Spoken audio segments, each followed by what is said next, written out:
आप देख रहे हैं झारखंड डेली न्यूज। आइए जानते हैं झारखंड की दिन भर की ताजा और बड़ी खबरें। अगर आपने अभी तक इस वीडियो को लाइक और चैनल को सब्सक्राइब नहीं किया है तो फटाफट से कर दीजिए। आज की पहली खबर है कि कोडरमा मंडल कारा में चल रही अवैध वसूली सुविधा देने के नाम पर कैदियों से लिए जाते हैं पैसे। कोडरमा मंडल कारा में कैदियों से अवैध वसूली हो रही है। विशेष सुविधा के नाम पर कैदियों से पैसे वसूले जा रहे हैं। जेल में बंद एक कैदी ने डीसी, एसपी, जेल आईजी और मानवाधिकार आयोग को पत्र भेजकर यह आरोप लगाया है। हत्या के एक मामले में जेल में बंद मोकामा के दिलखुश कुमार ने अपने परिजनों के माध्यम से यह पत्र अधिकारियों को भेजा है। दिलखुश का आरोप है कि मुलाकात, वार्ड परिवर्तन, इलाज और अन्य मामलों में उससे पैसों की मांग की गई, विरोध करने पर मारपीट की गई और सेल में बंद कर दिया। उससे अलग अलग खातों में 3 लाख रुपए लिए गए, जिसका भुगतान ऑनलाइन किया गया है।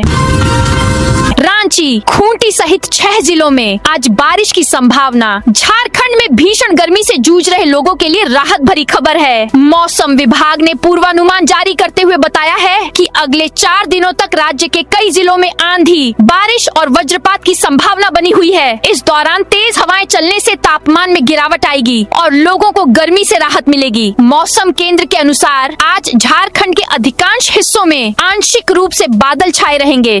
दक्षिणी और मध्य झारखंड के जिलों जैसे रांची, खूंटी, गुमला, सिमडेगा, सरायकेला खरसावां और पश्चिमी सिंहभूम में बारिश की संभावना बन रही है। वहीं उत्तर पूर्वी जिलों देवघर, दुमका, धनबाद और गिरिडीह में भी छिटपुट बारिश होने के आसार हैं।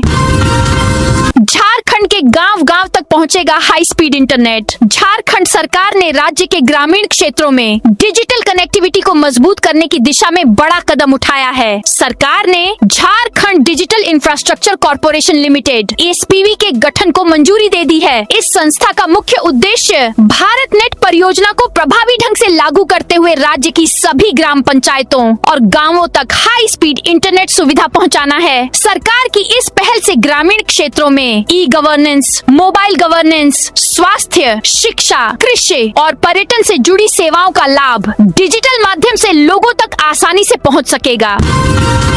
हरमू नदी की फिर होगी मापी। पंचशील नगर में घर के बीच से गुजर रहा नाला शहर को संवारने और नदी नालों को अतिक्रमण मुक्त करने के मुख्यमंत्री के निर्देश के बाद निगम प्रशासन और पुलिस महकमा रेस हो गया है। पिछले 3 दिनों से नगर आयुक्त, एसएसपी, ट्रैफिक एसपी सहित अन्य अफसर सड़कों पर उतरकर व्यवस्था बनाने में जुटे हैं। कहीं सख्ती हो रही है तो कहीं समझाया जा रहा, लेकिन नदी नालों को अतिक्रमण मुक्त कराने में निगम प्रशासन रेस हो गया है। पंचशील नगर में नाले का अतिक्रमण करके बने 23 घरों को नगर निगम ने नोटिस करके भवन का नक्शा जमा करने का निर्देश दिया है। सीएम ने की स्वास्थ्य विभाग की समीक्षा, बोले झारखंड में हर नागरिक का हेल्थ प्रोफाइल बनेगा। मुख्यमंत्री हेमंत सोरेन ने कहा कि राज्य में हर नागरिक का हेल्थ प्रोफाइल बनेगा। एम्बुलेंस मॉनिटरिंग के लिए एआई कंट्रोल रूम भी बनाए जाएंगे। उन्होंने स्वास्थ्य विभाग के अधिकारियों को एएनएम, जीएनएम भर्ती में तेजी लाने, मेडिकल कॉलेजों में सीटें बढ़ाने और अबुआ दवाखाना जल्द शुरू करने का भी निर्देश दिया। 709 करोड़ की सड़क परियोजनाओं को मिली स्वीकृति। राज्य में बेहतर सड़क परिवहन सुविधा उपलब्ध कराने के लिए पथ निर्माण विभाग ने 8 सड़कों के चौड़ीकरण और विस्तार की योजना बनाई है। इन पर 709 करोड़ रुपए खर्च होंगे। हालांकि इन योजनाओं के लिए 3000 से अधिक पेड़ों की कटाई भी करनी पड़ेगी, जिससे पर्यावरणीय प्रभाव को लेकर चिंता बढ़ गई है। परियोजनाओं में क्षतिपूरक पौधारोपण का प्रावधान रखा गया है, लेकिन अब तक ऐसे प्रयासों के परिणाम बहुत उत्साहजनक नहीं रहे हैं।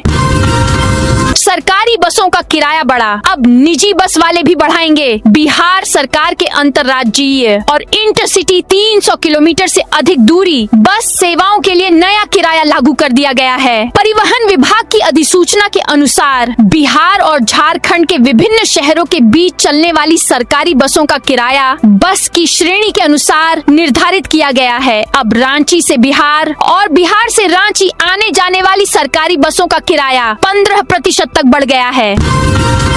गिरिडीह में नगर निगम का अतिक्रमण हटाओ अभियान चला। गिरिडीह में नगर निगम ने मंगलवार को बड़ा चौक से गांधी चौक तक अतिक्रमण हटाओ अभियान चलाया। शहर में बढ़ती जाम की समस्या को देखते हुए यह कार्रवाई की गई। इस दौरान सड़क किनारे से ठेले खोमचे हटाए गए, अवैध रूप से खड़े वाहनों पर कार्रवाई हुई और कूड़े कचरे की सफाई भी कराई गई। कई वाहनों का चालान भी काटा गया। अभियान में नगर निगम की टीम के साथ पुलिस बल और ट्रैफिक पुलिस भी मौजूद रही। जेसीबी और ट्रैक्टर की मदद से सड़क किनारे किए गए अतिक्रमण को हटाया गया। प्रशासन की मौजूदगी में यह कार्रवाई शांतिपूर्ण ढंग से संपन्न हुई। धनबाद होकर तिरुपति रक्सौल एक्सप्रेस शुरू हुई। तिरुपति से रक्सौल के बीच धनबाद होकर नियमित ट्रेन का परिचालन सोमवार 1 जून को शुरू हो गया। इससे धनबाद के लोगों को दक्षिण भारत के साथ बरौनी, समस्तीपुर, दरभंगा, सीतामढ़ी आदि उत्तर बिहार के शहरों लिए एक नई ट्रेन मिल गई। देवघर में श्रावणी मेले में मोबाइल बैग पर रोक, क्लॉक रूम में सामान जमा करना अनिवार्य। देवघर में आयोजित होने वाले विश्व प्रसिद्ध राजकीय श्रावणी मेला 2026 को लेकर मंदिर प्रशासन ने बड़ा और अहम फैसला लिया है। सुरक्षा और भीड़ नियंत्रण को ध्यान में रखते हुए अब श्रद्धालुओं को बाबा बैद्यनाथ धाम मंदिर परिसर में मोबाइल फोन और बैग ले जाने की अनुमति नहीं होगी। मंदिर में प्रवेश से पहले सभी भक्तों को अपना मोबाइल, बैग और अन्य सामान अनिवार्य रूप से क्लॉक रूम या लॉकर में जमा करना होगा। प्रशासन का मानना है कि इस निर्णय से मंदिर परिसर में सुरक्षा व्यवस्था मजबूत होगी और अनावश्यक भीड़ भाड़ को नियंत्रित किया जा सकेगा। बकाया मजदूरी पर मजदूरों ने एचआर मैनेजर को पीटा। गुमला में भारतमाला परियोजना के तहत काम कर रहे मजदूरों ने बकाया मजदूरी का भुगतान न होने पर शिवालया कंस्ट्रक्शन के कार्यालय परिसर में एचआर मैनेजर के साथ मारपीट की। यह घटना बकाया भुगतान को लेकर तीखी नोकझोंक के बाद हुई, जिसमें ग्रामीणों का गुस्सा फूट पड़ा। ग्रामीणों का आरोप है कि परियोजना से जुड़ी कंपनी ने उनसे काम तो कराया, लेकिन मजदूरी का भुगतान समय पर नहीं किया जा रहा है। 12 करोड़ से रांची रेलवे स्टेशन पर बनेगा 2250 यात्री क्षमता वाला पैसेंजर लाउंज। यात्रियों की बढ़ती संख्या और भीड़ प्रबंधन को देखते हुए रांची रेलवे स्टेशन पर आधुनिक होल्डिंग एरिया बनाने की योजना तैयार की गई है। स्टेशन के नॉर्थ साइड मुख्य द्वार के सामने पार्सल कार्यालय के पास लगभग 1920 वर्ग मीटर क्षेत्र में यह सुविधा विकसित की जाएगी। इसकी क्षमता करीब 2250 यात्रियों की होगी। परियोजना पर लगभग 12 करोड़ रुपए खर्च किए जाएंगे। होल्डिंग एरिया में बैठने की पर्याप्त व्यवस्था के साथ पेयजल, शौचालय, टिकटिंग और अन्य बुनियादी सुविधाएं उपलब्ध होंगी। जमीन के रिकॉर्ड होंगे डिजिटल। खरीदने से पहले एक क्लिक पर मिलेगी जानकारी। मुख्यमंत्री हेमंत सोरेन ने सोमवार को झारखंड मंत्रालय में परिवहन विभाग तथा राजस्व, निबंधन एवं भूमि सुधार विभाग की समीक्षा बैठक की। बैठक में भूमि अभिलेखों के डिजिटलीकरण, खास महल जमीन की लीज प्रक्रिया में सुधार, पंचायत स्तर पर ड्राइविंग लाइसेंस कैंप, सड़क सुरक्षा और परिवहन सेवाओं के विस्तार समेत कई अहम मुद्दों पर चर्चा हुई। मुख्यमंत्री ने तकनीक के अधिकतम उपयोग के जरिए विभागीय कार्य प्रणाली को बेहतर बनाने और लंबित मामलों के जल्द निष्पादन पर जोर दिया। छतरा में 16 बोरा अवैध केंदू पत्ता जब प्रतापपुर वन विभाग ने आसनाही गांव से पिकअप वाहन पकड़ा। छतरा जिले के प्रतापपुर वन विभाग ने आसनाही गांव में कार्रवाई करते हुए 16 बोरा अवैध केंदू पत्ता लदा एक पिकअप वाहन जब्त किया है। यह कार्रवाई अवैध केंदू पत्ता तस्करी के खिलाफ की गई है। वन विभाग की टीम ने यह वाहन तब पकड़ा जब इसे अवैध तरीके से पत्ता लोड कर ले जाया जा रहा था। हालांकि तस्करी में शामिल माफिया मौके से फरार हो गए। प्रतापपुर वन क्षेत्र में इन दिनों बिना वैध कागजात, लाइसेंस या वन विभाग की एनओसी के केंदू पत्ता का अवैध कारोबार चल रहा है। इस कार्रवाई से क्षेत्र में सक्रिय अवैध कारोबारियों पर दबाव बढ़ा है। रांची में एक बालू घाट चालू, पर कैसे मिलेगा बालू किसी को पता नहीं। नदियों से बालू निकालने पर 10 जून से एनजीटी की रोक लग जाएगी। इससे पहले नदियों से बालू निकालकर स्टॉक करने की होड़ मची हुई है। रांची के श्यामनगर बालू घाट से बालू उत्खनन की अनुमति मिली है। पर्यावरण स्वीकृति के साथ सीटीओ भी दे दिया गया है, लेकिन श्यामनगर घाट से अभी तक विधिवत तरीके से बालू का उत्खनन शुरू नहीं हुआ है। क्रिकेटर वैभव सूर्यवंशी होंगे स्वास्थ्य विभाग विभाग के ब्रांड एम्बेसडर झारखंड के स्वास्थ्य मंत्री डॉक्टर इरफान अंसारी ने युवा क्रिकेटर वैभव सूर्यवंशी को सम्मानित करने और उन्हें स्वास्थ्य विभाग का ब्रांड एम्बेसडर बनाने की घोषणा की है। क्रिकेट जगत में अपनी विस्फोटक बल्लेबाजी और कम उम्र में शानदार प्रदर्शन से देश भर में पहचान बना चुके वैभव को लेकर यह निर्णय लिया गया है। मंत्री इरफान अंसारी ने अपने एक्स अकाउंट पर लिखा है कि भले ही उनकी टीम हालिया मुकाबला जीत नहीं पाई, लेकिन वैभव ने करोड़ों भारतीयों का दिल जीत लिया है।